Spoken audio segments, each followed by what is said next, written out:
Paper towns, or phantom settlements, are places that exist on maps but don't actually exist in real life. It's also the title of a John Green book.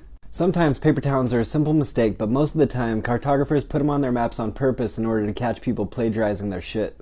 Probably the most famous paper town is Aglow, New York, placed on a dirt road between Rockland and Beaverkill by General Drafting, a map company, in the 1930s.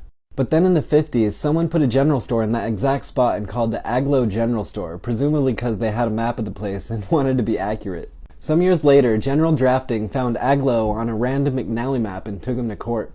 But they were able to argue that it wasn't infringement because it was an actual place, evidenced by the fact that there's a store there.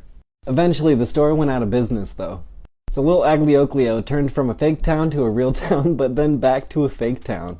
My favorite fictitious town, though, is Ripton, Massachusetts. Ripton was made up as a hoax by a University of Massachusetts Amherst professor and a local official. They wanted to show how ignorant the state government was to rural parts of the state. They applied for grants and assistance, and the town was even allotted funds in the state budget. Some of the funds were even allotted and deposited before the hoax was uncovered, and the funds were returned and the matter was dropped.